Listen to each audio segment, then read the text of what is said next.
tema da mensagem de hoje é um novo começo, e eu creio assim, né? Quem não quer um novo começo?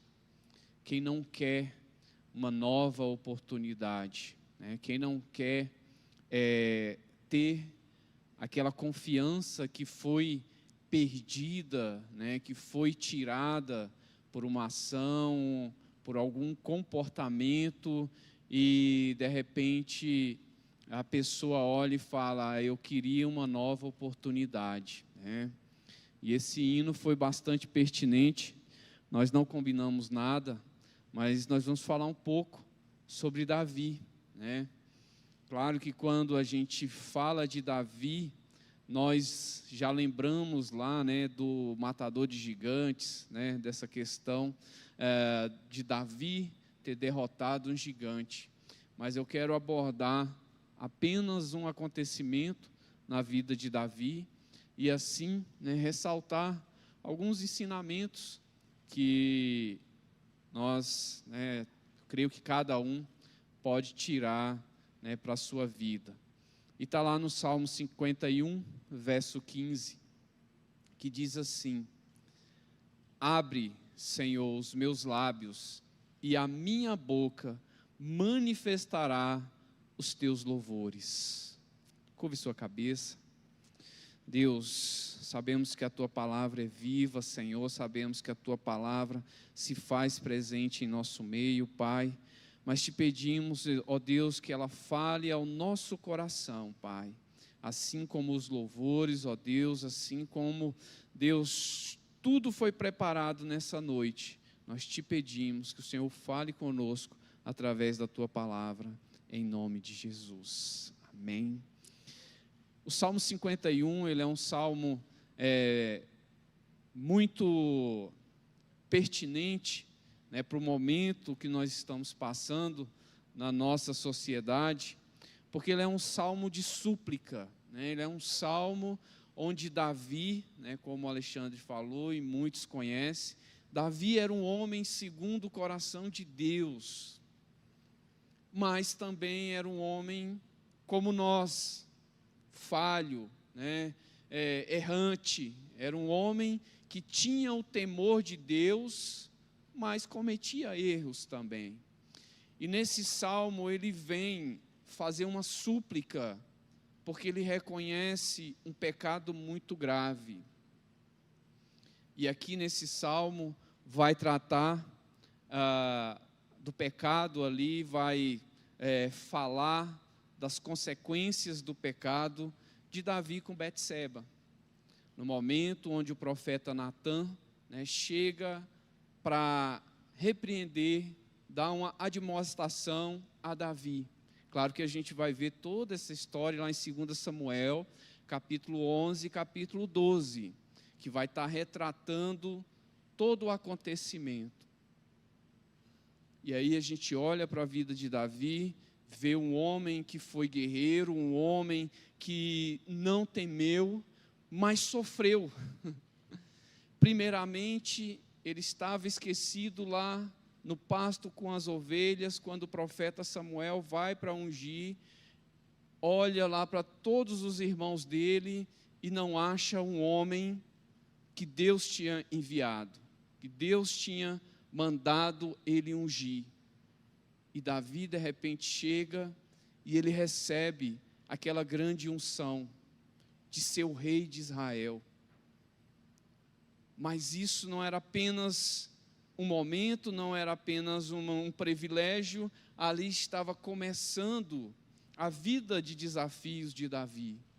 E ele começa a enfrentar um dos primeiros desafios, que foi o quê? A inveja de Saul. E ele peleja, ele batalha, ele luta, ele consegue, né, passar por esses obstáculos, ele consegue passar por essa perseguição. Depois ele tem o desafio de vencer os seus inimigos, de ir para a batalha, de conquistar, né, de erguer ali aquela nação. E tudo isso ele faz com Deus na frente, com aquele Deus que ele conhece, com aquele Deus que ele tinha intimidade. Ele anda e conquista e vence as tribulações, vence os desafios, vence as invejas, vence as guerras, e ele continua nessa caminhada. Só que chega um momento que ele está no seu palácio. Ele está confortável, o seu exército é forte, e ele confia todo aquela situação, aqueles comandantes. E ele fica no conforto do seu palácio. Aquele homem que venceu muitas batalhas, que venceu muitos desafios, naquele momento, ele é capturado por um que ele não esperava. E ele passeando no palácio, ele olha ali aquela mulher, ele sente prazer, ele sente aquela vontade de possuí-la, e ele vai e comete o ato. Não parando por aí, ele recebe a notícia dela que ela estava grávida. Ele maquina no seu coração, olha só como o pecado é. Ele teve um desejo, ele foi, praticou, depois ele recebe uma notícia, e ele, em vez de parar por aí, ele fala, não, então eu vou chamar o esposo dela, Urias, que estava na frente de batalha, porque ele vai vir, vai passar uma noite com ela, e certamente, o meu pecado vai ficar encoberto. Só que aquele homem, ele era tão fiel, era um homem de tanta honra, que ele falou assim, eu não vou ficar com minha esposa, meu exército estando em batalha, meus amigos estando em batalha, eu vou ficar aqui, eu vou ficar de fora, vou ficar nessa cabana aqui. E aí Davi, ele pega e planeja outro plano. Então eu vou mandar ele para onde a guerra está mais ferrenha, onde a guerra está mais violenta. E assim ele faz, e assim aquele homem é morto, e aí ele planeja se casar com Betseba. Em todo esse projeto, em todo esse passo a passo, Deus estava observando Davi. E Deus esperava uma situação onde Davi olhasse para o seu erro e buscasse um conserto. Mas precisou um homem de Deus, o profeta, ir lá e falar, olha, tem um homem que tem muitas ovelhas, tem muitos cordeiros, muito rico, mas mesmo assim ele foi lá e pegou a única cordeirinha, daquele homem pobre. O rei, falando para Davi, o que o senhor acha que deve ser feito com esse homem? Davi fala, esse homem deve ser morto. Olha só como é que é o julgamento, O pecado, quando é nosso, a gente fala assim, oh Deus, tem misericórdia, Senhor, Oh Deus, me perdoa. Quando é com o outro, não, Deus, pesa a mão, vai lá, Jesus, esse aí não merece perdão não, quer fazer isso? E foi assim que Davi fez. Aí o profeta fala, olha, esse homem é o Senhor. E aí é onde nós vamos entrar na mensagem. Quando a gente está diante de uma situação, a gente busca esconder, camuflar, guardar. Ninguém viu, foi ele e a mulher ali. Mas Deus estava vendo tudo. E até aquele momento, ele tinha procurado camuflar, guardar, esconder. Mas Deus estava vendo. Mas ele não se achegou a Deus para pedir perdão. Precisou o profeta ir lá e falar. Porque profeta, irmão, é uma profissão de risco, viu? Ele vai lá e tem que falar, é boca de Deus. O profeta é isso. O sacerdote não, fica lá no templo, tá bem aconchegante, tem comida toda hora. Mas o profeta profeta vai lá e tem que falar. E muitas vezes, em nossa vida, nós precisamos de alguém para vir falar: olha, você precisa fazer isso. Você está indo na direção errada. Você está indo no caminho torto. Aí é que Davi vem fazer toda a diferença. Ele não fala, não, mas isso, ele não cria argumento, ele não cria autodefesa, ele vai buscar uma reconciliação com Deus. E muitos hoje, em vez de buscar esse exemplo, ficam criando argumento, né? A gente tem um instinto de autodefesa, que a gente cria argumento para todas as situações. Mesmo estando tão lógica na nossa frente, a gente quer se defender, a gente quer estar certo, né? Nós queremos ter razão. E quando a palavra de Deus, o que é que ela busca? É um coração sincero, é um coração contrito, é um coração que analisa. Nós temos que analisar, temos que saber se a situação é certa ou errada. E aí, ele vai lamentar. Por isso que esse salmo é um salmo de lamentação individual. É onde Davi vai olhar para dentro dele. Porque assim, em contrapartida, ele era rei. Era errado, mas para aquela época, e nós temos que ir lá, no período, o rei era o rei, e o rei que mandava. Mas ele olha para dentro dele e fala: isso aqui não está certo perante o Senhor. Isso aqui está totalmente errado. E Spurgeon, né, vai falar que o Salmo 51 ele é o guia do pecador, porque ele auxilia no regresso, né, do pecador. O que é esse regresso? É olhar para trás, é olhar para a falha, é errar para o erro e analisar. Falar: olha, o que eu preciso fazer para que eu não caia mais nessa cilada? Porque Davi era um homem totalmente experimentado em várias situações, de perseguição, de inveja, de guerra, de inimigo. Ele era experimentado nisso, mas de repente ele cai em uma situação que ele era fraco naquela área, ficou fraco naquela área. Então é momento da gente fazer esse regresso, ver o que está nos tirando da presença de Deus. Atanásio, né, um dos pais da igreja, lá do século IV, ele recomenda, né, que cada cristão repita, né, esse salmo quando acordar à noite, né, ou seja, nas nossas orações, porque é um salmo de súplica, onde nós pedimos perdão pelas nossas falhas. E aí o salmista, angustiado por causa do seu pecado, ele confessa e ora por misericórdia. Veja que é duas etapas aqui. Primeiro nós temos que confessar, reconhecer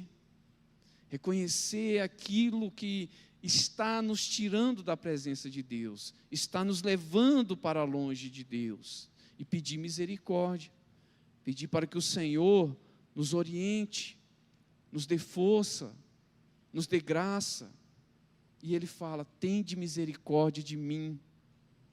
Ele faz uma auto-introspecção. Ele olha para o seu coração, fala: Senhor, eu pequei, eu fui falho, eu fui fraco, eu errei perante Ti. Então tem misericórdia de mim. Tende misericórdia dessa vida.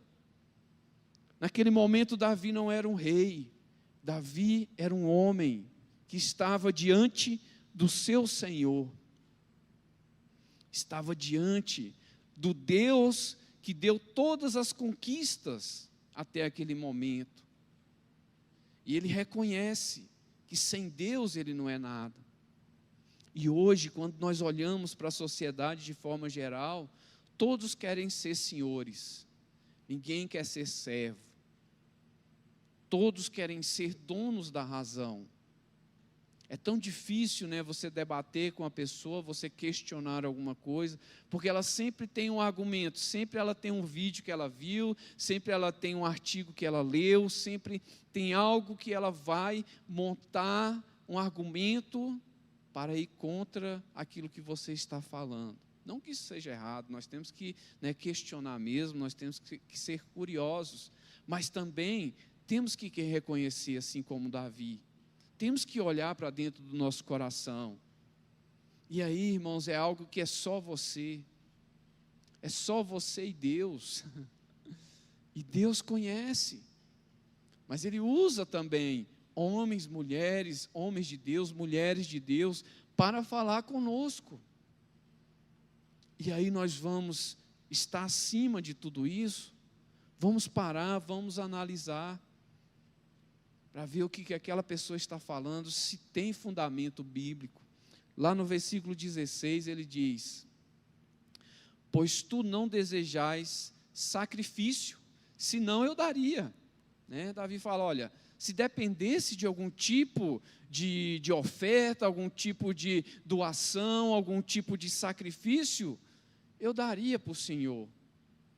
Tu não te agradas com ofertas queimadas, ou seja, não importa o que Davi fizesse fisicamente, o Senhor queria algo do coração dele.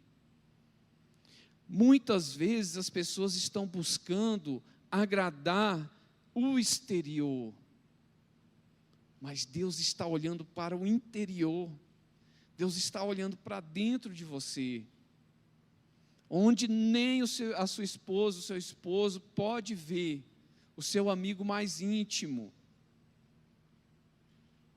Deus consegue ver.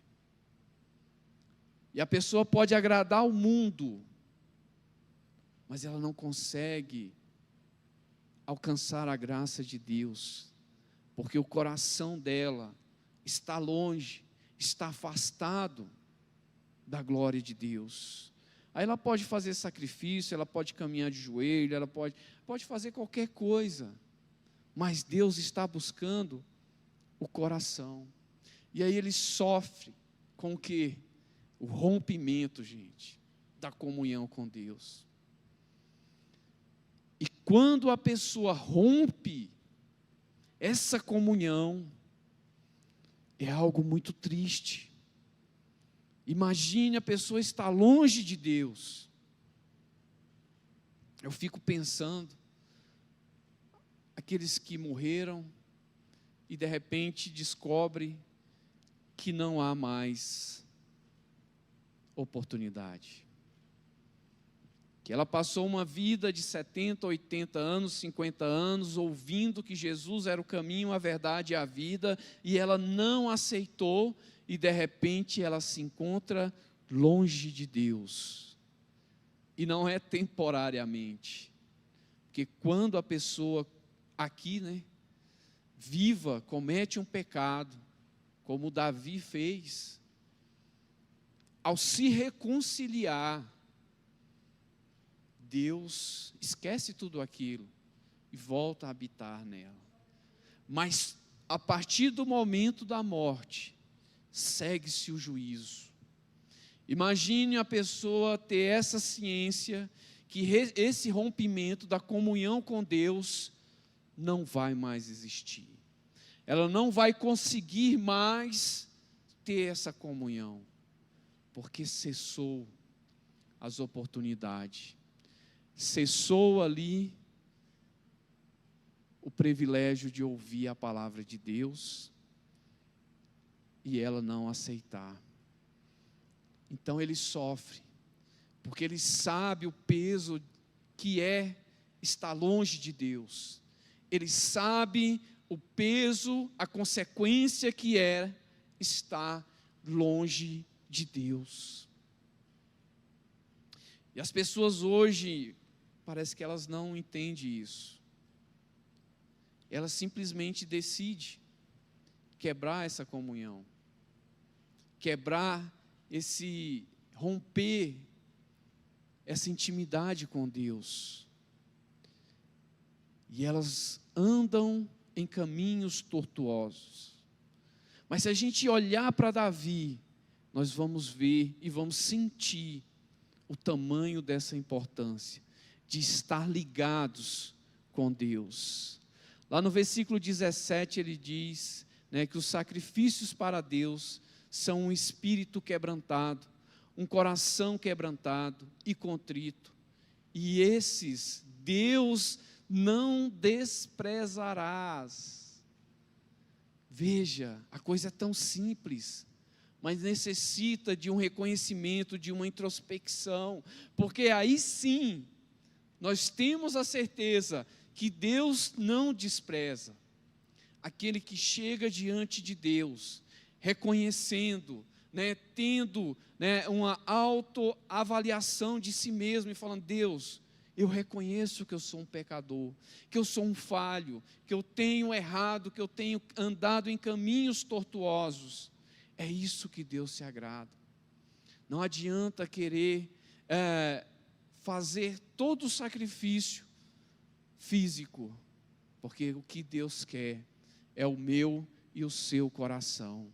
É isso que Ele deseja. Então Ele pede a Deus por misericórdia e purificação. Veja que, além da misericórdia, Ele pede que Deus purifique ele, tire tudo aquilo de dentro dele. E Deus pode fazer isso nas nossas vidas. Basta que nós cheguemos diante do altar do Senhor. E aí, vamos ser espertos como o rei Davi. Deus tem misericórdia de mim e me purifica. Tira todo esse pensamento mal, todo esse desejo de vingança. Tira, Senhor Deus, todo o caminho tortuoso. E aí nós vamos caminhar em uma direção. Ele diz lá no verso 11: não expulse da tua presença, não me expulse da tua presença, nem tires de mim o teu Espírito Santo. E aqui é uma das poucas vezes que é mencionado o Espírito Santo lá no Velho Testamento. Ele fala: olha, não me expulse da tua presença, não retire de mim o teu Espírito Santo, porque eu sei como é bom andar na tua presença, eu sei como é maravilhoso estar diante da tua presença, eu sei como é o teu Espírito andar junto comigo.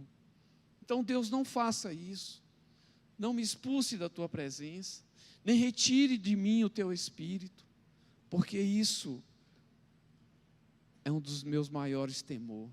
Ele pede a Deus que o restaure, ele reconhece que ele foi quebrado, ele reconhece que tudo aquilo que ele tinha trabalhado, né, aquele homem segundo o coração de Deus, naquele momento tinha sido quebrado, e ele precisa de uma restauração, ele precisa de um renovo. E quando nós olhamos para o nosso dia a dia, para as nossas atitudes, né, para os nossos comportamentos, o que precisa ser restaurado? O que precisa ser reconstruído? Porque tem muitas coisas que não dá para fazer um remendo, precisa ser restaurado, reedificado. Muitas vezes o nosso altar diante da presença do Senhor foi totalmente destruído, e nós precisamos reerguer esse altar, para ter intimidade com o Senhor, caminhar na presença dEle. Então eu te convido a colocar na presença do Senhor o que precisa ser restaurado, o que precisa ser consertado, porque Ele vai restaurar. Ele é um Deus que tudo pode, Ele é um Deus que age em nosso favor. E aí nós iniciamos uma caminhada, né? Davi fez essa trajetória, e nós precisamos fazer isso. Vamos trabalhar comunhão. A nossa comunhão com o Pai está restaurada. Ele te deu um livre acesso, mas você está caminhando nessa direção? Qual é o seu objetivo? Onde você quer chegar? Porque alcançar esse objetivo precisa primeiramente de estabelecer a comunhão com Deus. E essa comunhão não é feita sem uma vida de oração, sem uma vida de leitura da palavra, porque é assim que nós vamos conhecer quem é Deus. Depois nós precisamos da misericórdia dele, e aí nós estabelecemos a comunhão para pedir misericórdia, para estabelecer esse diálogo, para entrar em contato com Deus, e aí vem a purificação, e aí nós nos purificamos através do sangue de Jesus, que nos lava, que nos purifica, e aí nós pedimos o quê?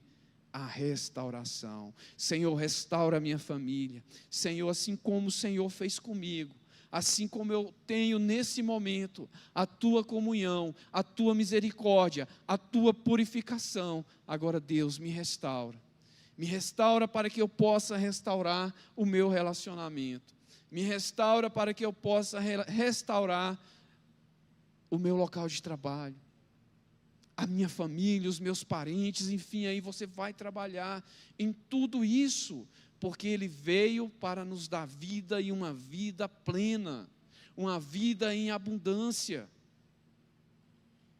Assim como Davi, vamos buscar esses caminhos. Lá no versículo 12 ele diz: restaura-me a alegria da tua salvação. Qual era a alegria de Davi? Não era o palácio, não eram as conquistas. A alegria de Davi era a alegria da salvação. O nosso foco tem que estar lá, vida eterna. Eu estou sempre falando isso aqui porque é, o propósito de tudo. Aí ele diz, e sustenta-me com um espírito livre. Que maravilha! Um homem que era rei, um homem que tinha tudo ao seu comando, ele reconhece que a alegria do Senhor estava na salvação dele. A alegria dele era um espírito livre. Sabe o que isso significa? Que naquele momento, Deus ia tirar aquele peso do pecado. O peso que estava caminhando sobre as costas dele. E ele queria ser livre. E ele reconhece que não dava para ele ficar camuflando, tampando. Ele reconhece que é só o Espírito de Deus que nos traz essa liberdade, que nos traz essa paz, que nos faz caminhar livremente. Porque nós temos a certeza para onde nós vamos, nós temos certeza de quem caminha conosco, e isso faz toda a diferença. Aí ele diz lá, e a minha boca manifestará os teus louvores. E aí, se Deus abre a boca, Ele certamente terá o fruto. Irmãos, tudo isso depende da gente abrir a nossa boca. Essa comunicação depende do nosso falar. E assim a nossa vida ela é guiada pela nossa ação, pelo nosso poder que Deus nos deu. Então declare isso com a sua boca. Porque olha só, a natureza daquilo que sai dos lábios do homem está em conformidade com o porteiro que guarda os seus portões. Ou seja, quem refreia, quem dá ali aquele stop nas nossas palavras, naquele momento que nós queremos decretar algo ruim, que da nossa boca vai sair algo que não agrada a Deus, que não nos edifica e que só vai trazer questões negativas. Precisamos guardar a nossa boca, para que nenhuma palavra saia tortamente.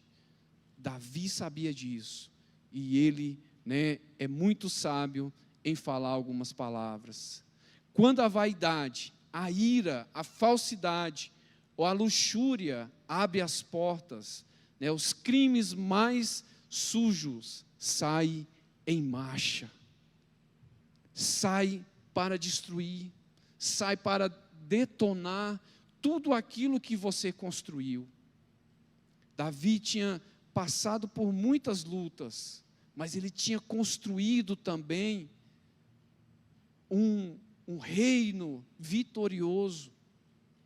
E através daquela situação, ele começa a viver, e ele começa a declarar com a sua boca, e clamar as misericórdias de Deus para a sua vida. Então, supliquemos a Deus que seja o porteiro em nossa casa, para que Ele feche a porta em nossa boca, contra discursos repugnantes, e abra as portas de nossos lábios, para que manifestem os seus louvores. É isso que nós temos que declarar, né? Então lá no Salmo 21 diz: a morte e a vida, em Provérbios, a morte e a vida estão no poder da língua, e aqueles que a amam comerão do seu fruto. Veja que palavra tremenda, porque da nossa boca pode sair tanto palavra de bênção como palavra de maldição. Da nossa boca pode sair louvores, súplicas a Deus, como também coisas negativas. Então imagine que a sua boca, ela tem poder para edificar, para restaurar, para estabelecer uma comunhão com o nosso Deus. Lá na Bíblia hebraica, lá em Provérbios também, no versículo 28, diz assim, ó: até um surdo sábio pensará que aquele que fecha os lábios é sábio. Entendeu? Na nossa tradução, diz assim, ó: até um tolo quando cala, no meio do sábio ele vai prevalecer. Eu fui buscar essa mais original. Então, até um surdo, ele sabe quando a pessoa se cala, ele fala assim: aquela ali é sábia. Se não é uma palavra de edificação, se não é uma palavra que vai trazer bênção para a sua vida, espere, né? Pense, reflita, para depois, né, trazer à existência. Até o momento que está na nossa mente, é um pensamento. E também tem uma palavra que diz que a palavra não volta vazia, né? Então, traga à existência essas riquezas. E aí, lá no 51 diz: cria em mim, ó Deus, um coração puro, e renova dentro de mim um espírito inabalável. Um espírito que não vai ter dúvida no momento de indecisão. Ele vai traçar os seus caminhos, ele vai ter um coração puro, e se esse coração é puro, as suas palavras também vão ser puras, porque você tem um coração limpo, porque você tem um coração transformado. E se cair em erro, se chegar a tropeçar nas suas palavras, você vai estabelecer novamente essa comunhão com Deus. Você vai restaurar a sua vida, a sua família e tudo aquilo que o inimigo destruiu, através do seu falar, através da sua declaração, através do reconhecimento de quem é o Deus em sua vida. Então guarde essa palavra no seu coração.